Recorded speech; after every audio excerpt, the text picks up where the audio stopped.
Kabarnya mau hujan lagi. Awas kelelep Pak Gubernur DKI Jakarta.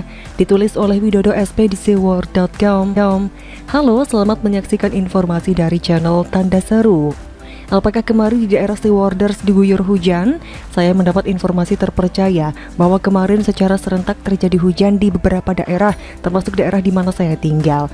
Awalnya sih hujan turun rintik-rintik sebelum berubah cukup lebat yang bertahan sampai 2-3 jam lamanya. Kondisi ini bagi saya agak mengejutkan karena rasanya belum lama kita menikmati musim panas dengan kondisi sumuk luar biasa pada siang harinya. Lah kok sesekali masih hujan saja. Beberapa hari ini langit juga terlihat mendung pada waktu-waktu tertentu, pertanda sewaktu-waktu hujan bisa turun membasahi bumi. Bicara soal hujan, biasanya kita mengingat dua daerah, yakni Bogor yang dikenal sebagai daerah yang basah karena lebih sering hujan daripada panasnya. Masih enggak sih dikenal sebagai kota hujan? Dan satu lagi tentunya DKI Jakarta. Sudah menjadi rahasia umum bahwa Jakarta ini sekalipun sedang dalam kondisi kering dan panas, tetapi mendadak bisa mendapat kiriman air secara gratis dan melimpah ketika Bogor terjadi hujan lebat sampai air sungai meluap. Tanpa permisi, air langsung dikirim saja memenuhi kali-kali yang ada di Jakarta, terutama yang sejurusan dengan aliran air sungai yang ada di hulu sana. Dan kita semua tahu bahwa sampai detik ini program penanggulangan banjir sepeninggal Gubernur Ahok yang sempat diteruskan oleh Pak Jarot masih jalan di tempat, alias tidak ada progres apa-apa. Mau membenahi juga rasanya sukar untuk diwujudkan karena dengar-dengar duitnya sudah menipis, kalau tidak bisa disebut sudah habis.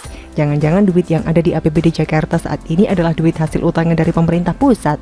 Selain itu, program pencegahan banjir apapun namanya itu jelas membutuhkan rencana yang jelas, terukur, dan yang tak kalah pentingnya didasari dari niat yang tulus untuk mencegah kembali tergenangnya wilayah ibu kota Indonesia itu setiap kali musim penghujan tiba.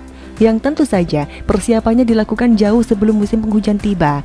Kisaran bulan Mei sampai Agustus mungkin bisa dibilang waktu yang tepat jika mengingat bahwa April sampai Oktober biasanya secara umum curah hujan tidak akan tinggi. Itu kata guru sekolah saya dulu.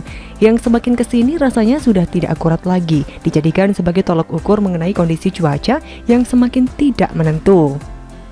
Namun secara umum sedikit banyak masih bisa dipakai sebagai patokan awal sambil berkonsultasi misalnya ke Badan Meteorologi, Klimatologi, dan Geofisika atau BMKG sekedar ingin memastikan saja.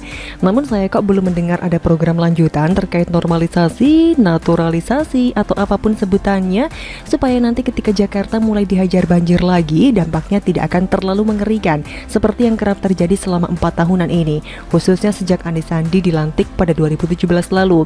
Melihat situasi ini saya hanya khawatir, apalagi membaca bahwa beberapa hari ini daerah Jakarta akan diguyur hujan lagi, yang kemungkinan diikuti hujan di daerah-daerah sekitar yang kerap mengirimkan air berlimpah secara gratis lagi. Jangan-jangan Jakarta bisa banjir nih, entah karena hujan yang mengguyur dari langit di atas Jakarta maupun air kiriman dari daerah hulu termasuk Bogor tentunya. Dan kalau kemarin kita baru saja diramaikan oleh viralnya berita DKI 1 kecemplung got karena jalannya meleng, tidak fokus atau karena kebanyakan gaya, semoga saja kalau Jakarta sampai tergenang orang itu tidak sampai kelelep. Warga Jakarta masih membutuhkan kepemimpinan beliau. Meski tidak jelas juga program dan hasil kerjanya kalau sudah urusan hujan, normalisasi sungai, dan penanganan banjir. Tapi nggak apa-apalah, beliau harus dijaga agar jangan sampai kenapa-kenapa. Karena Formula E masih belum jadi digelar, uangnya juga masih belum jelas pertanggungjawabannya. Beliau juga butuh fisik dan mentalitas yang kuat kalau urusan kelebihan bayar nanti mendadak diperkarakan oleh KPK. Lalu mulai ada panggilan demi panggilan yang harus dipenuhi oleh pilihan JKT 58 itu. Makanya jangan sampai kelelep ya Pak. Setidaknya tunggu sampai masa jabatan Anda berakhir. Begitulah kura-kura. Bagaimana menurut Anda?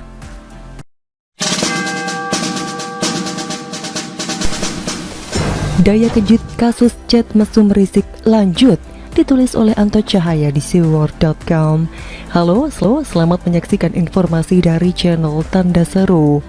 Berawal dari acara podcast Deddy Corbuzier di kanal YouTube, tanda tanya besar oleh masyarakat terkait kasus dugaan risik chat mesum dengan Firza ada titik terang kembali dapat dilanjutkan sebab masih dalam penyidikan. Seperti yang diberitakan, podcast Close the Door mengundang Kapolda Metro Jaya Irjen Pol Fadil Imran yang diunggah di kanal YouTube Deddy Corbuzier pada Selasa 7 September 2021. Dalam kesempatan itu Deddy berbincang dengan Fadil membahas mantan pimpinan Front Pembela Islam atau FPI Habib Rizik Syihab. Ketika ditanya oleh Deddy soal kasus chat mesum Habib Rizik, Fadil tidak banyak berkomentar. Itu kan masih dalam proses penyidikan, masih jalan terus, kata Fadil seperti dikutip kanal YouTube Deddy Corbuzier Selasa 7 September 2021. Biar saja itu, saya tidak ingin mengomentari sesuatu, ini kan masih dalam proses penyidikan. Biarlah nanti mekanisme criminal justice system berjalan, ujar Fadil. Seperti diberitakan sebelumnya, Majelis Hakim PN Jaksel mencabut SP3 kasus dugaan chat mesum. Dengan demikian, Rizik Syihab kembali berstatus tersangka. Majelis Hakim meminta Polda Metro Jaya melanjutkan penyidikan kasus tersebut. Rupanya, kepolisian benar-benar memanfaatkan kasus chat mesum ini sangat hati-hati, tapi sekaligus dapat digunakan sebagai kartu as oleh pihak aparat. Rupanya kasus yang menghebohkan seluruh rakyat Indonesia ini sewaktu-waktu dapat digelar kembali di tengah persidangan. Saya tak dapat membayangkan jika kasus ini digelar, tentu akan menjadi aib nasional. Ada seorang ulama yang bahkan disebut imam besar, bahkan konon diikuti jutaan pengikutnya, tapi dibaliknya memiliki kelakuan yang kurang ajar dan di luar nalar. Ketika dulu di SP3 kan, karena alasan polisi belum menemukan penyebar pertama chat mesum tersebut, dan melalui Kapolda Metro Jaya nampak memberi sebuah isyarat sedang dalam proses penyidikan, tentunya sudah ada titik terang. Daya tawar kepolisian dan dalam hal ini pemerintah sangat kuat. Sekembalinya Rizik ke Indonesia tentu lebih memudahkan penyidikan. Strategi pemerintah dan kepolisian jitu. Pertama, SP3 kan dulu untuk memancing tokoh utama sedikit lega. Polisi yang sudah menyusup ke dalam kelompok mereka tentu paham betul karakter pimpinannya. Dan ketika pulang kampung yang bersangkutan jingkrak-jingkrak sampai menimbulkan kegaduhan. Saat itu, meski Rizik sudah diberi kesempatan pulang oleh pemerintah, tapi kerap melontarkan kalimat-kalimat provokasi yang bikin panas kuping orang waras. Dan benar saja, euforia yang berlebihan saat ia pulang ke kampungnya di Petamburan menjadi awal petaka. Semula Rizik jumawa luar biasa, seolah sakti mandraguna, ocehannya membabi buta, tapi ia tak sadar jebakan aparat sukses menggiring sang bidikan melanggar aturan dan undang-undang.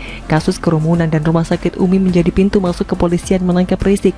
Tapi bukan Rizik namanya jika tidak memberontak. Kemanapun pergi ia dikawal puluhan pengikutnya bak raja. Sampai-sampai pengawalnya mengorbankan nyawanya di kilometer 50 demi manusia bernama Rizik Syihab, sosok yang suka menghina ulama besar NU dan siapa saja yang berseberangan dengannya. Dan kini ia meringkuk di penjara. Tentu sangat memudahkan pihak aparat untuk melanjutkan kasus-kasusnya kembali, termasuk chat mesum yang ditunggu-tunggu sebagian besar rakyat Indonesia. Sang bidikan sudah berada dalam dekapan, sesuai dengan rencana yang dibuat rapi, meski harus mengorbankan 6 nyawa manusia.